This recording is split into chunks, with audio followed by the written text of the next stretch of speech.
Previous के topic में जो देखा था वो कौन सा था। तो हमने ये टॉपिक देखा था application of uniform circular motion, जिसके तहत हमने दो एक्सप्रेशन देखे थे। वो है vehicle along horizontal circular track. दूसरा जो हमने टॉपिक देखा that is well of death, that is मौत का कुआं। और दोनों भी एक्सप्रेशंस शायद आपके दिमाग में फिक्स हो चुके हैं। उसको ध्यान में रखते हुए हमने आगे का जो टॉपिक हमने उसका जिसका डेफिनेशन देखा था वो है बैंकिंग ऑफ रोड और एंगल ऑफ बैंकिंग के बारे में। तो भाई मैंने अभी आगे जो एक्सप्लेन करना है तो आपको तीन एक्सप्रेशन मुझे आज एक्सप्लेन करना है। एक तो फर्स्ट एक्सप्रेशन जो है मोस्ट सेफ स्पीड के बारे में। दूसरा एक्सप्रेशन जो मैं आपको सिखाने जा रही हूँ वो है वी मिनिमम और वी मैक्सिमम। मतलब एक होगा आपका लोअर स्पीड के लिए एक्सप्रेशन और एक होगा आपका अपर स्पीड के लिए। So we will move with the expression, okay, one by one. तो क्या कहते हैं, शुरू किया जाए। So let's start, okay.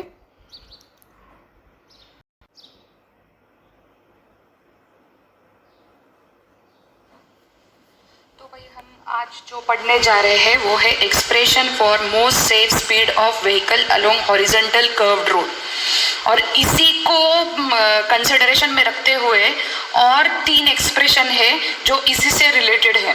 तो जब हम बात करने ही जा रहे हैं तो हमने प्रीवियस के वीडियो में देखा था कि मतलब बैंकिंग ऑफ रोड क्या है, या फिर बात करते हैं एंगल थीटा, ये क्या डिनोट करता है। तो ठीक है, उसके पहले हम लोग डायग्राम को ड्रॉ कर लेते हैं। ठीक है, तो हम बैंक रोड के बारे में बात कर रहे हैं यहाँ पे, या फिर इंक्लाइन रोड के बारे में बात कर रहे हैं। तो उसका डायग्राम ड्रॉ कर लेते हैं पहले। तो डायग्राम इतना अच्छा होगा कि नहीं पता नहीं, पर कोशिश कर रही हूँ कि आपके सामने डायग्राम अच्छे से ड्रॉ करके आपको एक्सप्लेन कर पाऊँ। Okay, so this is nothing but your theta. So let us take the review back again. So when a road is banked, when a road is banked, it means when a road is banked it means that the surface of the road is slightly tilted। मैंने आप लोगों को बताया था कि जो road है, road का जो पोर्शन है यहाँ पे जो कर्व है, हाँ, वो स्लाइटली जब टिल्टेड रहता है, ये जो आउटर एज है ये ऊपर की तरफ होता है, ये इनर एज है ये थोड़ा लोअर साइड की तरफ होता है। ठीक है, सो when a road is banked it means that surface of the road, curved road is slightly tilted with the horizontal with some angle theta, and this is nothing but the angle of banking. And what is banking of road then banking of road is also the same. Listen carefully the definition for safety of vehicle। अब ये जो है ये engineer ने इसका construction ही ऐसे किया ताकि हम सेफली किसी भी घाटियों से इजीली मूव ऑन कर सकते हैं। ठीक है, तो so for safety of vehicle moving along the curved road at high speed the road surface is kept inclined at horizontal so that the outer edge of the road is higher, थोड़ा भरा हुआ रहता है, outer edge of the road is higher at higher level and inner edge is at the lower level, isn't it? This construction of the road is nothing but called as banking of road। ठीक है, यहाँ तक ठीक, कोई problem यहाँ पे। अब और एक चीज के बारे में बात करते हैं हम लोग यहाँ पे। Don't write down anything, whatever necessary I will tell you, copy it down only the diagram and the expression, okay? और जो भी मैं बात कर रही हूँ आप लोगों के साथ वो सिर्फ आप सुनिए। अगर आपको चाहिए तो आप राइट डाउन कर सकते हैं, बट इन एग्जाम नेसेसरी क्या होता है, डायग्राम, थोड़ा सा एक्सप्लेनेशन एंड एक्सप्रेशन होता है। ठीक है, तो एक चीज आपको नोट करनी है यहाँ पे, that is most safe speed के बारे में। अब ये most safe speed is nothing but, आप लोगों को पता होना चाहिए कि रोड पे आप जितना स्लो चलाएंगे तो भी आप सेफ रहेंगे, ज्यादा स्पीड से चलाएंगे तो सेफ्टी के चांसेस थोड़े कम है, पर उसको थोड़ा सा मिनिमम रखेंगे या फिर बैलेंस्ड रखेंगे। जैसे कि फॉर एग्जांपल आप हाईवे से गुजर रहे हैं तो 60 to 80 के स्पीड में रहेंगे तो वो मिनिमम स्पीड रहा। 120 के स्पीड में या फिर 140 जो भी रहेगा गाड़ी के अपने कैपेसिटी के अनुसार, तो फिर वो हो गया हाई स्पीड। और बचा जो सबसे लोअर स्पीड जो 60 के नीचे मतलब 20 के स्पीड में, I am talking about 4 wheeler, 2 wheeler का कुछ अलग होगा। तो 20 के स्पीड में मतलब बहुत ही स्लो हो गया। तो अब ये सारे कंडीशंस है ना हम बैंक रोड के तहत देखेंगे। अभी फिलहाल सिर्फ इतना जान लो, मोस्ट सेफ स्पीड मतलब क्या है, नीदर मिनिमम नॉर मैक्सिमम। ठीक है, इतना ध्यान में रखो, ये नीदर मिनिमम है ना नॉर मैक्सिमम है यहाँ पे। तो ठीक है, चलो अब गाड़ी बना लेते हैं। गाड़ी जो है अभी जा रही है घाटियों से, तो वो देखते हैं किस तरह से बनता है ये गाड़ी। गाड़ी थोड़ा बड़ा बना लो तो अच्छा है, जितना ज़्यादा अच्छे से कंस्ट्रक्शन करोगे एग्जाम में उतना बेहतर रहेगा। तो ये बन गया गाड़ी, ये गाड़ी के चक्के हैं जो रोड पे है। ठीक है, चलो अब बात करते हैं इसके जो भी इसके तहत घूमने वाले फोर्सेस है इसके बारे में बात करते हैं। अब ये गाड़ी जो है ये चढ़ रही है, चढ़ाव से चढ़ के ये टर्न लेने वाली है। ठीक है, तो अभी इसके ऊपर हम लोगों को पता है, हम प्रीवियस से क्या देखते आ रहे हैं कि एक गाड़ी के ऊपर या कोई भी ऑब्जेक्ट के ऊपर different kinds of forces act करते हैं। उसमें से पहले फोर्स के बारे में बात करते हैं। ठीक है, तो पहला फोर्स जो है उसका वेट। ठीक है, and weight is acting in a downward direction, so let us denote that weight as in the downward direction. what do you say? ठीक है, तो और जो भी रहेगा बाकी सब इन दी अपवर्ड डायरेक्शन। अब नॉर्मल रिएक्शन जो भी रहेगा वो हम अपवर्ड डायरेक्शन में दिखाएंगे और वेट को जो है वो डाउनवर्ड डायरेक्शन में दिखाएंगे। तो शुरू करें? ठीक है, तो शुरू करते हैं हम यहाँ पे। तो भाई वेट जो है हम नीचे डाउनवर्ड डायरेक्शन में दिखाते हैं इसको, मैंने इसको डाउनवर्ड डायरेक्शन में दिखाया। ठीक है, let us denote this as mg। तो वेट हो गया डाउनवर्ड डायरेक्शन में। अब बात करते हैं, आप लोगों को पता है कि नॉर्मल रिएक्शन, isn't it?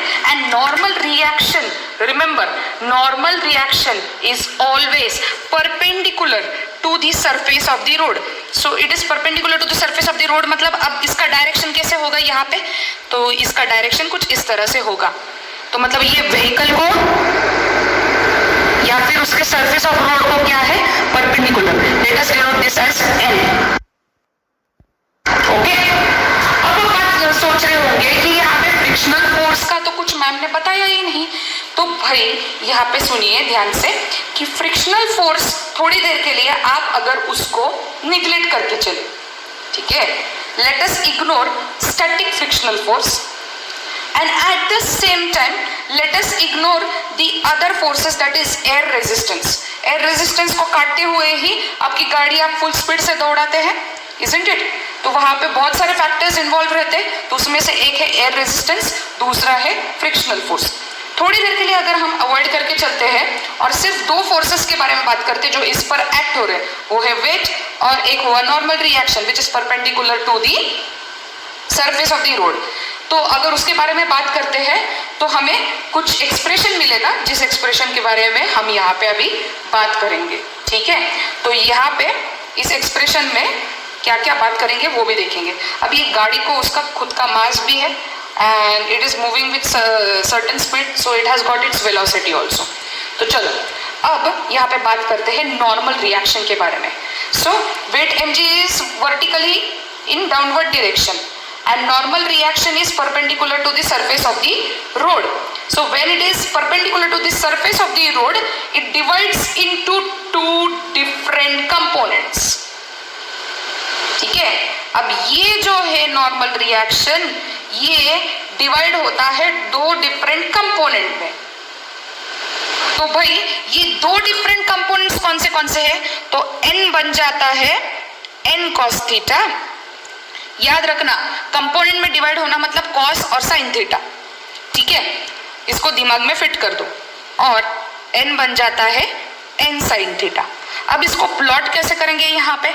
तो भाई प्लॉट भी कर लेते हैं यहाँ पे।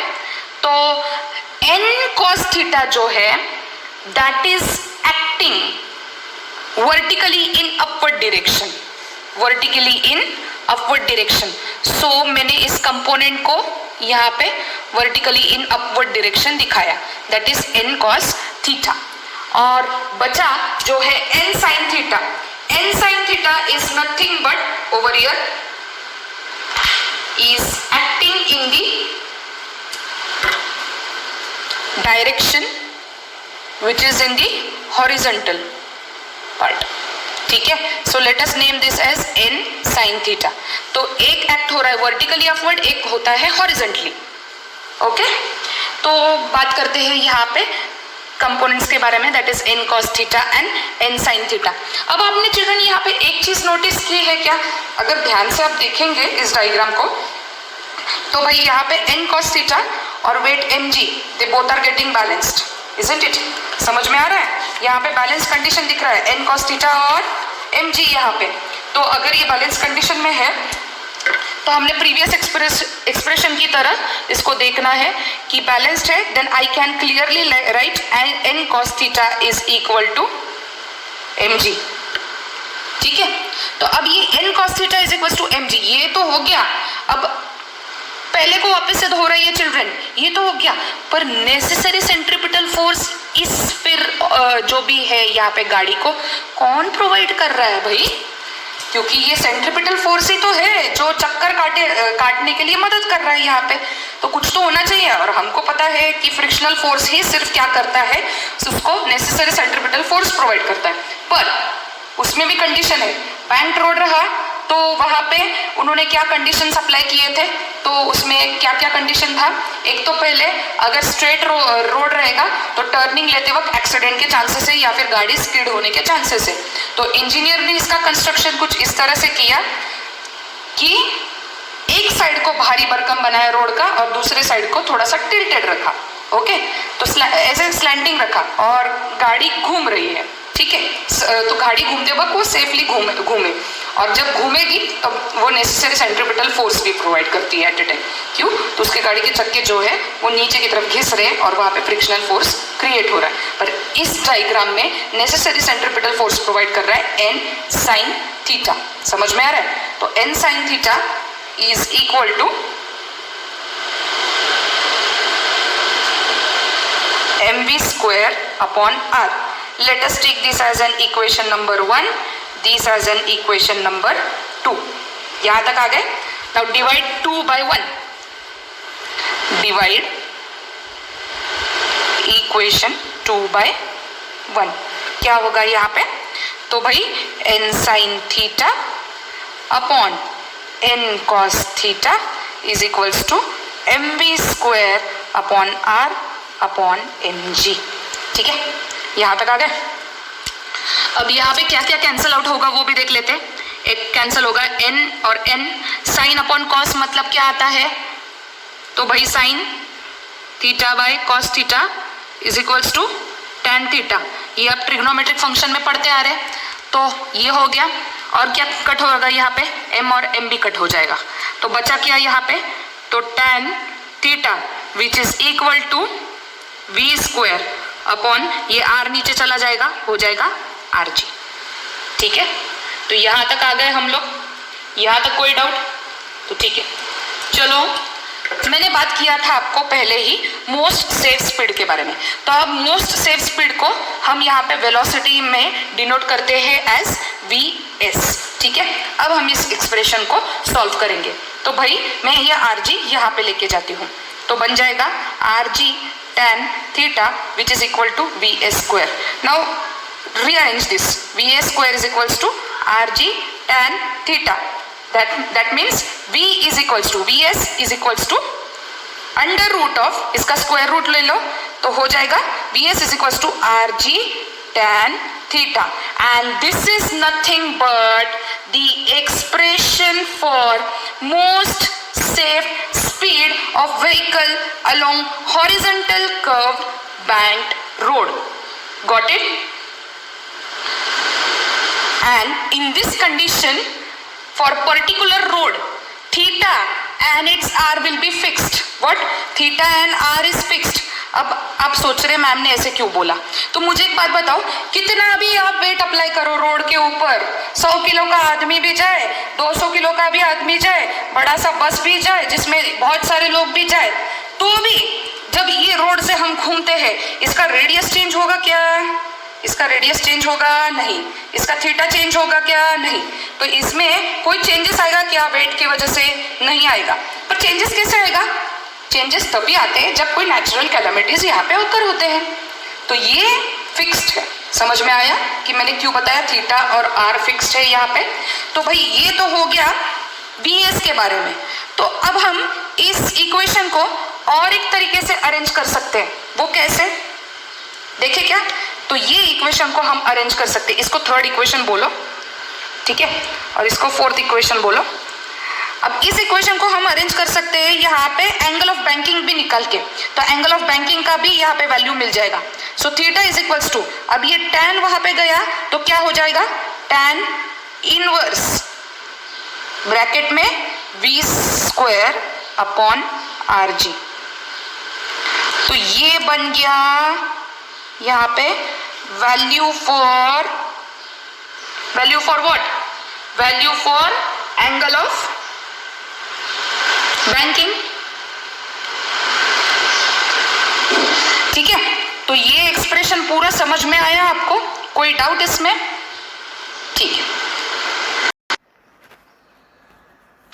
अब ये जो नेक्स्ट एक्सप्रेशन हम पढ़ने जा रहे हैं वो है expression for lower speed of vehicle along horizontal curved banked road. हमने प्रीवियस के इसमें जो देखा था उसके जो फॉर्मूला है एक साइड पे उतार लेते हैं। किसके लिए? मोस्ट सेफ स्पीड के बारे में, ठीक है। उसके एक्सप्रेशन हमने अभी जस्ट देखे थोड़ी देर पहले, तो उसका जो वैल्यू है वो निकाल लेते हैं हम लोग। तो एक वैल्यू है VS is equals to √RG tan theta. मुझे आदत है ऐसे फॉर्मूला को नोट डाउन करने के लिए, क्योंकि ये फॉर्मूला वापस आगे चल के किस तरह से अप्लाई हो सकता है ये हम बोल नहीं सकते। तो यहाँ पे theta is equals to tan inverse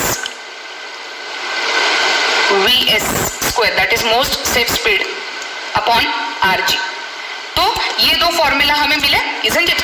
अब हम यहाँ पे बात करते हैं expression for lower speed of vehicle.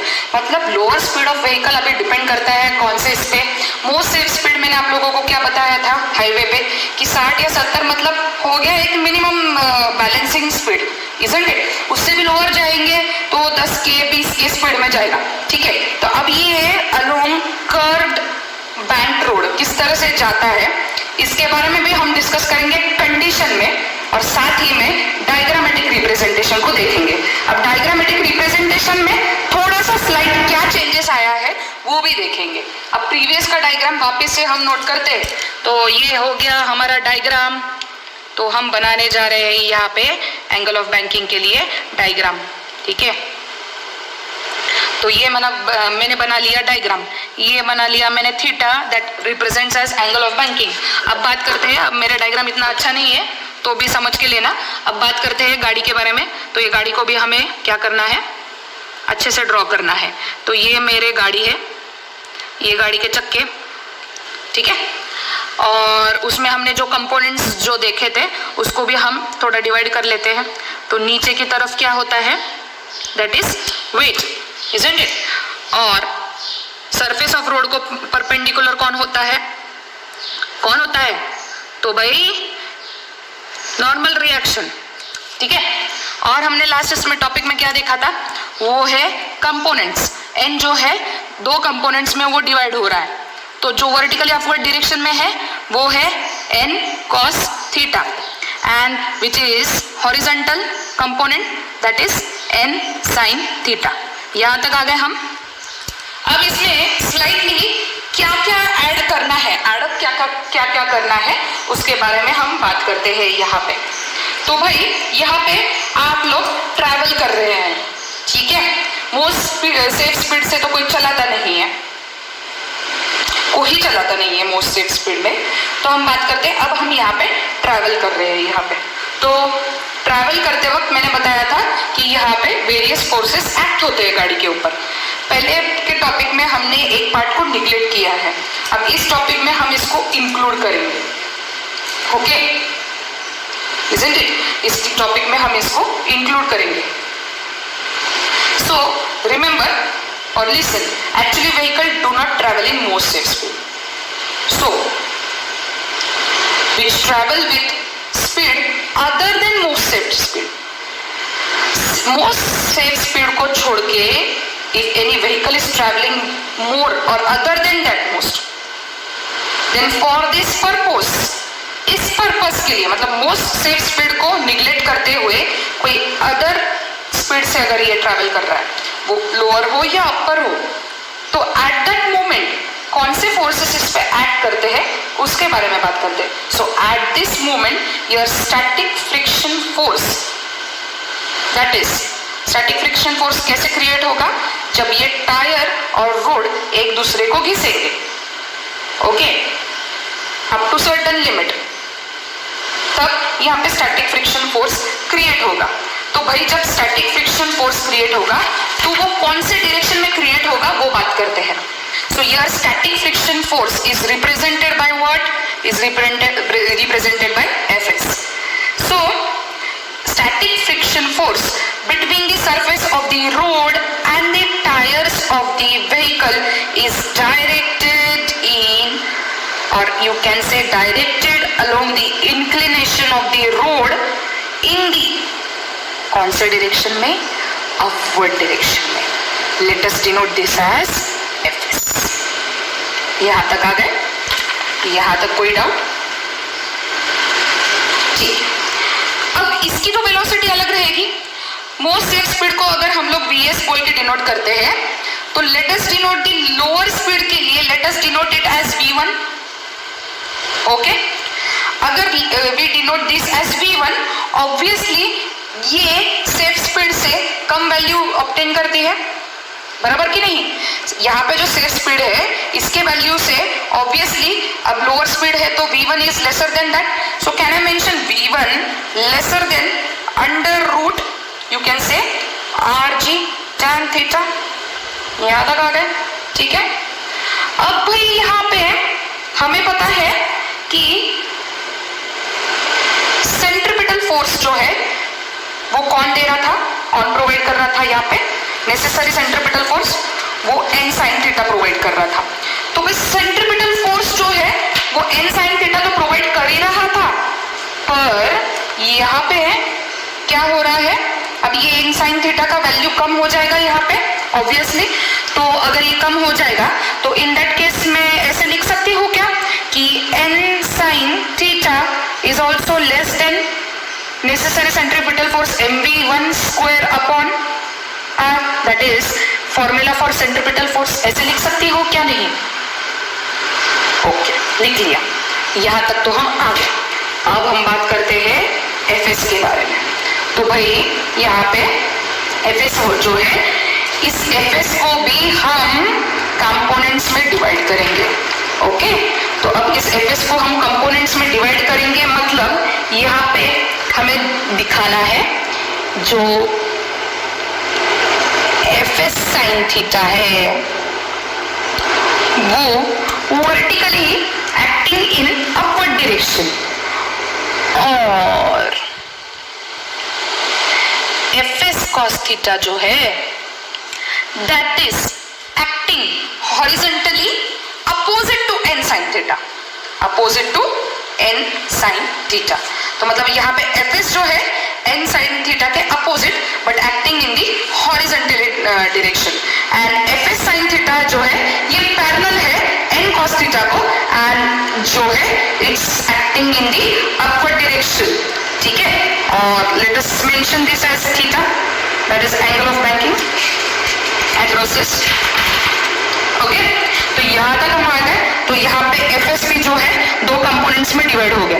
एक तो है Fs सफिक्स में sin थीटा और दूसरा है Fs cos थीटा. तो यहाँ तक कोई डाउट? तो भाई यहाँ तक कोई डाउट नहीं है, आई गेस. तो अब यहाँ पे हम बैलेंसिंग कंडीशन के बारे में बात करते हैं. तो भाई मुझे बताओ यहाँ पे, अब यहाँ पे वेट बैलेंस कौन कौन कर रहा है? तो भाई यहाँ पे mg के साथ बैलेंस करने के लिए n cos थीटा भी है, f sin थीटा भी है, that is Fs sin theta. तो क्या कहते हैं, दोनों का कॉम्बिनेशन मिलाया जाए, मिलाया जाए. मिलाते हैं, मिलाते वक्त और एक चीज नोट करनी है, ये जो नॉर्मल रिएक्शन है इसका पावर थोड़ा इससे ज्यादा है.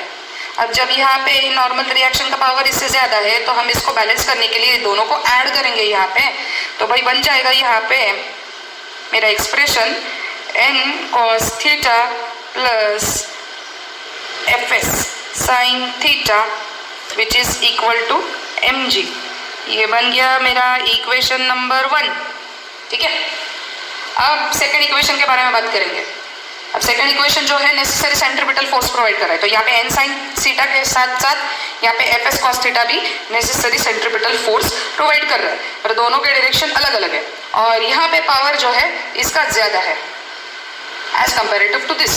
अगर जब यहाँ पे एन साइन थीटा जो है that is greater then F S cos theta, in that case क्या होगा, यहाँ पे मेरे एक्सप्रेशन जो है वो क्या बन जाएगा, तो भाई N sine theta minus F S cos theta is equal to mv1 square upon R. आप लोग सोचोगे मैम ने यहाँ पे माइनस क्यों किया है, इसका पावर ज्यादा क्यों है, तो इसका सिंपल एग्जांपल हम देते हैं यहाँ पे। अब यहाँ पे पेंसिल से ड्रॉ करके बताती हूँ। तो भाई रस्सी का गेम आपने खेला है, टग ऑफ वॉर आपने खेला होगा। तो टग ऑफ वॉर में सपोज यहाँ पे कुछ 8 बच्चे हैं और यहाँ पे कुछ अराउंड नहीं बोलो तो 10 बच्चे हैं, ठीक है, या फिर बोल दो चलो यहाँ पे 8, यहाँ पे 10, या फिर यहाँ पे 10, यहाँ पे 8, कुछ भी करो। तो ऑब्वियसली अगर पावर ज्यादा होगा तो 10 की तरफ ज्यादा रहेगा और 8 की तरफ कम रहेगा खींचते वक्त। तो भाई दोनों तरफ से रस्सी जोरों से कस के खींची जा रही है, पर पावर जिसका है चांसेस ज्यादा किसके होंगे, ये 10 बच्चों के चांसेस ये 8 बच्चों से ज्यादा होंगे, तो यहाँ की तरफ पावर ज्यादा खींचा जा रहा है। तो यहाँ पे 10 माइनस 8 करोगे तो दैट इज 2, तो इतना वो ज्यादा है, isn't it? तो यहाँ पे इस केस में भी एन साइन थीटा और एफ एस कॉस थीटा के साथ सेम कंडीशन अप्लाई हो रहा है। यहाँ पे एन साइन थीटा जो है एफ एस कॉस थीटा से बड़ा है, तो in this case that is equal to necessary centripetal force that is given by mv1 square upon R, ठीक है। Let us take this as an equation number 2। यहाँ तक आ गए हम लोग। Now let us divide equation 2 and 1, इसको divide करेंगे तो मेरा 2 से लेके 1 का जो इक्वेशन बनेगा वो है N sine theta minus F cos theta upon N cos theta plus F sine theta which is equal to mv1 square upon R upon N G. यहाँ तक आ गए, कोई डाउट यहाँ तक? तो ये m तो कैंसिल हो गया यहीं पे ही। अब यहाँ पे और एक चीज, अभी यहाँ पे स्लाइड चेंज लाना है, तो भाई वो स्लाइड चेंज ये है, let us divide numerator and denominator by cos theta, ठीक है। इस एक्सप्रेशन में ध्यान दोगे तो हायर स्पीड के लिए, लोअर से लेके अपर स्पीड के लिए जो भी एक्सप्रेशन बनेगा वो इजीली समझ में आएगा। तो अगर हम इसको डिवाइड करेंगे तो यहाँ पे हो जाएगा N sine theta minus F cos theta upon cos theta upon N cos theta plus F sine theta upon cos theta. इस एक्सप्रेशन को रीअरेंज करेंगे तो बन जाएगा v1 स्क्वायर अपॉन ये r नीचे आ जाएगा, हो जाएगा rg। यहाँ तक कोई डाउट? ये किया आप लोगों ने? अब ये मैंने क्यों किया इसका मैं जवाब दूंगी आप लोगों को। आपको पता है कि हम ये cos थीटा को इंडिविजुअली भी डिवाइड कर सकते हैं, isn't it? ऐसे बोल सकते हैं ना, for example a plus B upon C, इसको हम ऐसे कर सकते हैं ना, a upon C plus B upon C, ऐसा ही कुछ यहाँ पे करना है। तो अगर साइन अपॉन कॉस करेंगे तो यहाँ पे होगा tan, कॉस अपॉन कॉस करेंगे तो कैंसिल हो जाएगा, यहाँ पे कॉस अपॉन कॉस करेंगे कैंसिल हो जाएगा, साइन अपॉन कॉस करेंगे tan हो जाएगा। तो अभी मेरा मोटिव आपको समझ में आया, यहाँ पे समझ में आया? तो भाई इसको आप सेपरेटली डिवाइड करो, तो सेपरेटली डिवाइड करने के बाद क्या हो जाएगा, तो भाई साइन अपॉन कॉस जो है वो बन जाएगा N tan theta minus cos upon cos cancel हो जाएगा तो बचेगा कौन, F S. Children note that it is F S, उसके सफिक्स में एस डालो तो वो बेहतर रहेगा, ठीक है। अपॉन, अब यहाँ पे cos by cos cancel and what will remain is N, अब प्लस यहाँ पे sine by cos that remains tan, so here it is F S tan theta, which is equal to V1 square upon Rg. So let us move ahead with this equation now. तो भाई आगे हम इस expression को देखेंगे तो n tan theta minus F S upon N plus F S tan theta which is equal to V1 square upon Rg. यहाँ तक हम आ गए. अब यहाँ पे हम बात करते हैं, यहाँ पे इस n को इस इक्वेशन से सिर्फ कॉमन निकालना है. तो कॉमन निकालना है तो मैं यहाँ पे n को कॉमन निकालती हूँ. ठीक है, तो मैंने यहाँ पे अगर n को कॉमन निकाला इस इक्वेशन से तो मेरे इक्वेशन में बचेगा क्या, tan theta minus F S by N.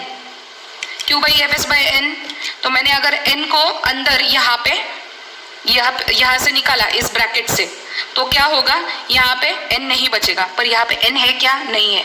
तो इसलिए n F S divided by n. अगर आप इसको वापस से सॉल्व करोगे तो आपका एक्सप्रेशन यहाँ पे चलाएगा, that is n tan theta minus F S divided by n. Common निकाला, बचेगा ब्रैकेट में क्या, 1 plus F S by N tan theta which is equal to V1 square upon Rg. भाई यहाँ तक तो हम आ गए. अभी अब आगे क्या करना है यहाँ पे बात करते हैं. तो भाई हमने प्रीवियस से हम देखते आ रहे हैं कि static frictional force, ratio of static frictional force with respect to normal reaction is always equal to nothing but coefficient of static friction, isn't it, which is represented by mu s, which is equal to fs by n. ये हमने देखा है कि नहीं, हमने देखा कि नहीं. और एक कंडीशन है चिल्ड्रन इसमें, ये भी नोट करो. एक तो ये हमने देखा था प्रीवियस के टॉपिक में. सेकंड जो कंडीशन यहाँ पे नोट करनी है कि ऑलवेज फॉर मिनिमम स्पीड और for any maximum speed you can say here mu s is always equal to 1. इसको भी आप नोट करके रखो. ठीक है, तो ये सिर्फ आपके एडिशनल इंफॉर्मेशन के लिए है, बाकी और कुछ नहीं. इसका क्या यूज है ये हम बाद में देखेंगे, पर इसका भी यूज होने वाला. तो यहाँ पे हम एफ एस बाई एन की जगह पे क्या डालेंगे, म्यू एस डालेंगे. तो मेरा इक्वेशन बन जाएगा क्या, ये एन एन तो कैंसिल हो गया, तो मेरा इक्वेशन बन जाएगा tan theta minus mu S upon 1 plus mu S tan theta which is equal to V1 square upon Rg. Now I'll take this Rg this side. What will happen, Rg in bracket tan theta minus mu s upon 1 plus mu s tan theta. यहाँ तक I is equal to V1 square. Let us rearrange this. So V1, let us rearrange also and at the same time let us take its root also. ठीक है, square square निकाल देंगे. So V1 is equal to Rg in bracket tan theta minus mu S upon 1 plus mu S tan theta. तो यहाँ पे Rg with respect to all this goes in root. Okay, that is under root. और ये हो गया आपका minimum speed के लिए जो एक्सप्रेशन हमने यहाँ पे देखा. तो लोअर स्पीड के लिए ये था आपका expression. This is the expression for lower speed. You can mention here as v minimum also, but to find v minimum there are some conditions. तो हम कंडीशंस के बारे में इसके बात करेंगे यहाँ पे. तो ठीक है, conditions of minimum speed. Okay, तो भाई यहाँ पे कंडीशन में फॉर एग्जाम्पल सोचिए कि अगर ये जो म्यू एस है आपका, okay, that is coefficient of static friction, coefficient of static friction that is mu S is greater than equal to, क्या बोल रही हूं मैं, greater than equal to tan theta. ठीक है, where we know that mu S is equal to 1. Okay, तो यहाँ पे देखो इक्वेशन में अगर ये म्यू एस यहाँ पे tan थीटा से बड़ा है और म्यू एस की वैल्यू जो है वो 1 है यहाँ पे. ठीक है, तो ये पूरे एक्सप्रेशन में क्या होगा बता सकते हैं? है आपके पास कोई जवाब इसका? अरे जवाब तो होगा ना इसके पास। तो यहाँ पे म्यू एस जो है, म्यू एस tan थीटा से बड़ा है, तो tan थीटा यहाँ पे निगलेक्ट हो जाएगा, और म्यू एस का वैल्यू यहाँ पे क्या है भाई, ग्रेटर देन है, म्यू एस का वैल्यू 1 है, तो 1 तो यहाँ पे 1 + 1, यहाँ पे 1 - 1, यहाँ पे 0 - 1 जो भी है 0 आएगा यहाँ पे answer, and this is nothing but 0। अगर ये कंप्लीट कंडीशन 0 होगा, any number multiply by 0 is always 0, ये तो आपने पढ़ा है, और any number which is 0 divided by any number is always 0। तो यहाँ पे मेरा मिनिमम स्पीड क्या होगा फिर, v minimum is equal to 0 होगा कि नहीं। तो यहाँ पे ये condition is true for smaller angle of banking, मतलब एकदम छोटा एंगल जो रहेगा, एकदम शार्प टर्न, जहाँ से एकदम स्लो स्पीड से कोई भी व्हीकल ट्रैवल कर रही है। आपने ध्यान दिया होगा कि घाटी में टर्निंग्स के भी टाइप होते हैं, बराबर। तो यहाँ पे जो शार्प टर्न जब लेगी, वो शार्प टर्न मतलब इमीडिएट टर्न्स होंगे, तो वहाँ पे ऑब्वियसली आपका स्पीड जो है बहुत ही मिनिमम रखना पड़ेगा, मिनिमम से भी मिनिमम। तो v minimum is equal to यहाँ पे 0 है, and this is condition for smaller angle of banking of road of minimum speed. Clear, यहाँ तक कोई डाउट? तो हमने यहाँ पे पहला एक्सप्रेशन जो देखा था वो है safe speed of vehicle along the horizontal curved bank road, isn't it. तो उसकी वैल्यू जो हमें यहाँ पे मिली थी वो था ये theta is equals to tan inverse VS upon RG, ठीक है। ये हमने देखा, ये था किसके लिए, सेफ, क्या, सेफ स्पीड के लिए, ओके। अब सेफ स्पीड से कोई गाड़ी चलाता नहीं है बेसिकली। तो और हमने और एक इसमें नोट क्या किया था, वो था ये, इजंट इट। तो ये एक्सप्रेशन को हमने यहाँ पे किसके लिए, लोअर स्पीड के लिए ऑब्टेन किया था।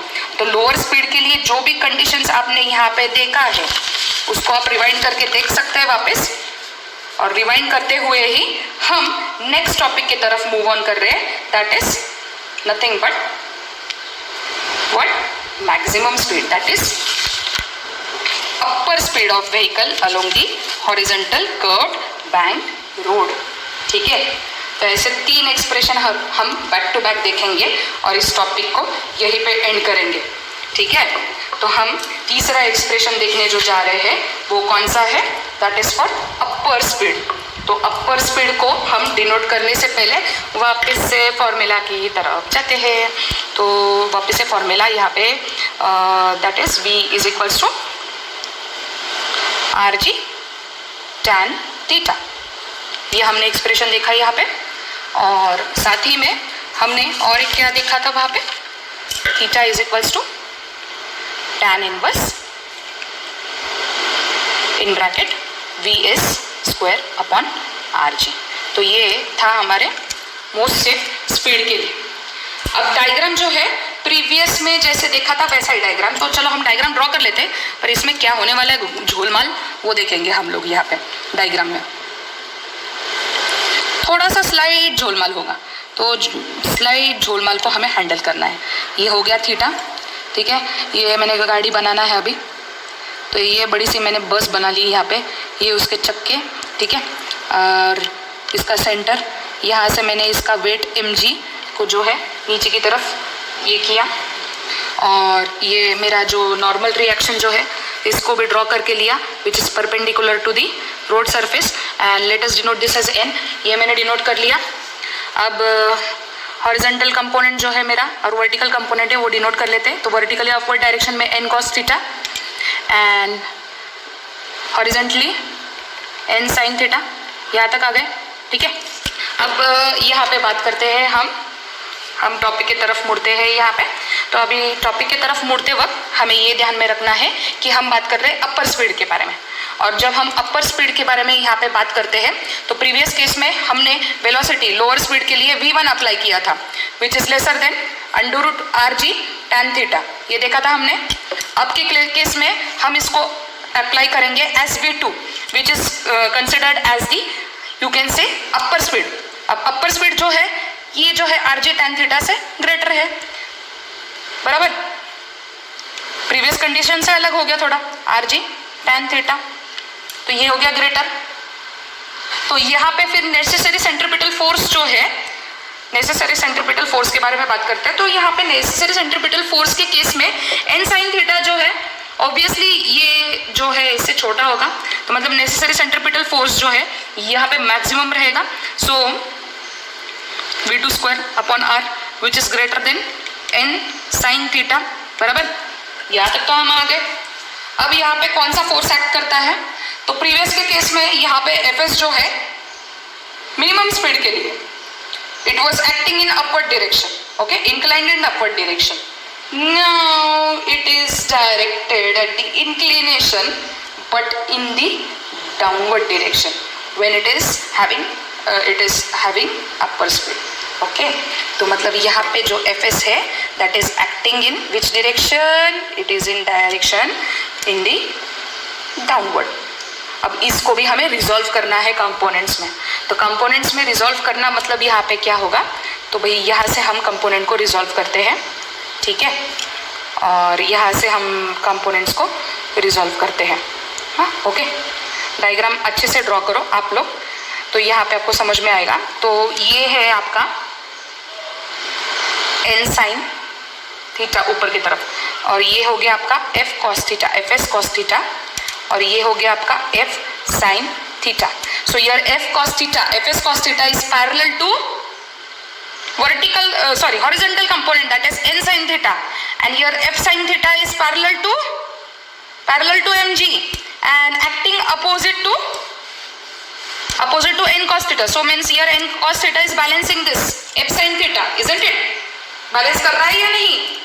बैलेंस कर रहा है, यहाँ पे mg को बैलेंस कर रहा है, साथ ही साथ f sin थीटा को भी वो क्या कर रहा है, बैलेंस कर रहा है। तो यहाँ तक तो बात क्लियर है, यहाँ में कोई डाउट? तो भाई चलो आगे मूव ऑन करते हैं यहाँ पे। तो भाई बैलेंस कंडीशन को नोट कर लेते हैं पहले यहाँ पे।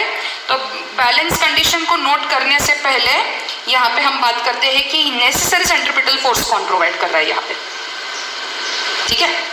तो यहाँ पे बेटा नेसेसरी सेंट्रीपिटल फोर्स यहाँ पे जो प्रोवाइड करने जा रहा है वो है एफ एस कॉस थीटा, और F S cos theta and N sine theta ये एक दूसरे से क्या है, पैरेलल है, isn't it? पैरेलल है। तो यहाँ पे n साइन थीटा जो है, सो यहाँ पे n sine theta plus F S sine F S cos theta is equal to क्या आएगा यहाँ पे, mv2 square upon r। Let us take this as an first equation. तो ये नेसेसरी सेंट्रीपिटल फोर्स प्रोवाइड कर रहा है अभी, ठीक है। अब बात करते हैं इक्वेशन नंबर 2 के बारे में। तो इक्वेशन नंबर 2 के केस में आप क्या है यहाँ पे, बैलेंस एन कॉस थीटा किसको बैलेंस कर रहा है भाई, एफ साइन थीटा को भी बैलेंस कर रहा है, यहाँ पे mg को भी बैलेंस कर रहा है at the same time, isn't it? और यहाँ पे पावर किसका ज्यादा है, तब भी हमने डिस्कस किया था। तो भाई एन कॉस थीटा का पावर इससे ज्यादा है, ठीक है, टग ऑफ वॉर ही समझ लो, ठीक है। तो यहाँ पे एन कॉस थीटा जब एफ साइन थीटा से बड़ा है तो यहाँ पे क्या होगा, मेरा एक्सप्रेशन क्या बनेगा, तो भाई N cos theta minus F sine theta that is F S sine theta which is equal to mg। ये हो गया मेरा equation number 2। Now divide equation number 1 and equation number 2। So divide equation 1 by equation 2. Let us divide that as it is. तो यहाँ पे n sin theta plus fs cos theta, यहाँ से आगे जितना भी हमें करना है as it is similar to पीछे वाला concept। तो यहाँ पे n cos theta minus fs sin theta which is equal to mv2 square upon r upon mg। mm cancel हो गया, ठीक है। और यहाँ पे वापस से हम क्या करेंगे, divide numerator and denominator by cos theta. So I am mentioning here n and d as numerator and denominator. तो भाई हमने डिवाइड कर दिया, तो यहाँ पे क्या हो जाएगा, साइन अपॉन कॉस tan, तो यहाँ पे हो जाएगा n tan theta plus cos cancel हो जाएगा fs अपॉन कॉस कैंसिल बच जाएगा n minus sine by cos यहाँ पे डिवाइड करेंगे साइन बाय कॉस, तो क्या होगा यहाँ पे F S tan theta which is equal to V2 square upon R G. ये आर को नीचे बैलेंस कर लो। यहाँ तक आ गए चिल्ड्रन? हर एक वीडियो को बारीकी से नोट कीजिए, पहला दूसरा तीसरा सारे कनेक्टेड है एक दूसरे से, ठीक है? सिर्फ थोड़ा सा इक्वेशन में इधर उधर है, नहीं तो एक्सप्रेशन जो है आप देखेंगे हर एक एक्सप्रेशन एक दूसरे से इंटरकनेक्टेड है। यहाँ तक आ गए। वापस हम क्या करेंगे, अब यहाँ पे हम n कॉमन निकालेंगे। तो भाई n कॉमन निकाला तो बचा क्या, tan theta plus F S by n upon n common निकाला तो 1 minus F S by n tan theta, ठीक है, which is equal to V2 square upon R G. यहाँ तक आ गए हम। अब ये n एक दूसरे को कैंसिल हो जाएंगे और F S by N is nothing but denoted by mu S over here. तो यहाँ तक आ गए हम लोग। तो यहाँ पे अभी एफ एस बाई एन क्या है, तो F S by N is nothing but mu S, ठीक है। Let us denote it over here. So मेरा इक्वेशन बनेगा tan theta plus mu S upon 1 minus mu S tan theta which is equal to V2 square upon RG. Let us rearrange this again back. तो यहाँ पे V2 square which is equal to RG in bracket tan theta plus mu s upon 1 minus mu s tan theta. Let us take its root. So here V2 which is equal to under root RG in bracket tan theta plus mu s upon 1 minus mu S tan theta.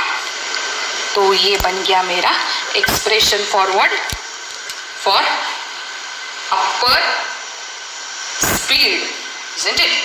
और you can से maximum speed. अब इसके condition के बारे में बात करते हैं हम लोग। कंडीशन के दो तरीके हैं जिसके बारे में बात करते हैं यहाँ पे। तो पहला कंडीशन जो है वो सबसे सिंपल कंडीशन है, कंडीशन फॉर मैक्सिमम स्पीड। तो मैक्सिमम स्पीड में अगर फॉर एग्जांपल मैंने कंडीशन ऐसा डाला, जैसे हम लोग 11th में भी पढ़े कि केसेस डालते हैं, डिफरेंट वेरियस केसेस। तो यहाँ पे let us consider mu S is equals to 1 which we know very well, और थीटा को हम अगर 45 डिग्री लेते हैं तो भाई tan 45 is equals to how much 1, and if I write here over here 1, my equation will become what, यहाँ पे RG, यहाँ पे 1 plus 1 that is 2, यहाँ पे 1 minus 1 क्या होगा, यहाँ पे 1 minus 1 0, and any term, children listen carefully, any term divided by 0 is always equal to infinity. What? Any term divided by 0 is always equal to infinity. So here my term for V maximum will be what? Equal to infinity, isn't it? So V max is equal to infinity, मतलब इतना maximum speed देना ही नहीं है, ठीक है? समझ में आया? तो वो तो हो गया। और एक सेकंड मेथड जो है वो है, हम ऐसे कंडीशन डाल सकते हैं यहाँ पे कि let us consider mu S is equals to cot theta, और आप लोगों ने यहाँ पे ट्रिग्नोमेट्रिक फंक्शन में पढ़ा ही होगा कि cot theta tan theta is equal to 1। ये तो पढ़ा है आप लोगों ने, बराबर है या नहीं? पढ़ा है, ठीक है। तो cot theta tan theta is equal to 1, तो यहाँ पे म्यू एस की जगह पे अगर कॉट थीटा आ गया तो cot theta tan theta is equal to 1 क्या होता है, 1 माइनस 1 दैट इज 0, और ऐसे करके फिर क्या होगा, any term divided by 0 is always infinity. तो यहाँ पे वापस V मैक्सिमम जो है इज इक्वल टू इन्फिनिटी होगा।